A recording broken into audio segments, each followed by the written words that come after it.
I'm Mike Bowers and I'm photographer at large for the New Daily. I'm talking pictures this morning with Chief Political Analyst for the Australia Institute and contributing editor to the New Daily, the one and only Amy Remeikis, and a very warm welcome. It's lovely to be here, thank you. The RBA has raised interest rates, Amy, but it's not in everyone's interests, and I do love this Brett Lethbridge. It's start of February pinch and punch, first of the month. And the great thing about pinch and punch is there's another one next month. Yes, isn't it? Jim Chalmers is feeling a little bit bruised at the moment. Megan Herbert, as she always does, really packs a punch. Well, sweetheart, we would buy you new shoes, but high-income families have been spending more and increasing pressure on the low-income families. It's the only way to make them stop.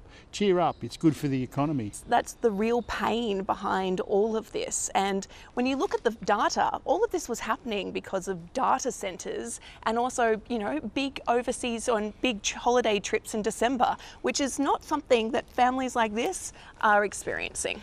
I did love Jim Chalmers in the House. He looked at times like he was trying to do Jedi mind tricks. You will not discuss interest rates. I think what was really getting Jim Chalmers was having to answer so many questions from Ted O'Brien, which is maybe his least favourite thing. He was doing a lot of this, a lot of the, God. Let me talk you through the economy. Warren Brown has picked up on the fact that there probably would be even more scrutiny if it wasn't for the natastrophe that is going on within the coalition. The sideshow alley here is the farmer wants a wife. No, he doesn't. Yes, he does. No, he doesn't.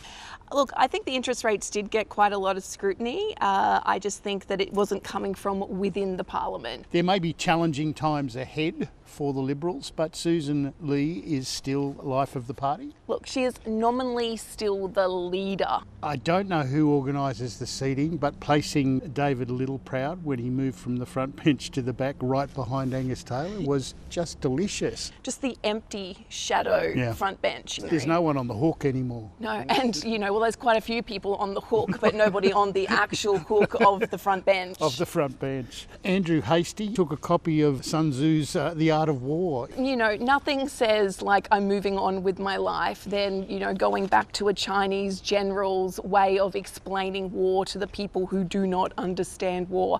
Mark Knight has drawn Susan Lee doing the Champions Walk at the Australian Open. And I'm not sure she's come up with the recipe for success just yet. Amy, not only has the coalition split, but they're also facing a fair challenge from Pauline Hanson's One Nation Party. Lovely David Rowe. Pauline, please explain, coming soon to a chip shop near you as she's sitting on the hate chair. That is something that Pauline Hanson sits in quite proudly at times. I did love this Matt Golding cartoon. I believe we are in danger of being swamped by disaffected coalition MPs. Yes.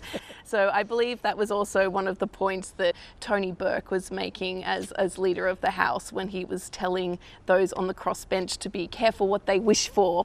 Amy, it's been a great pleasure unpacking events this week, and it's great to have you on. Thank you. Back to you, Spearsy.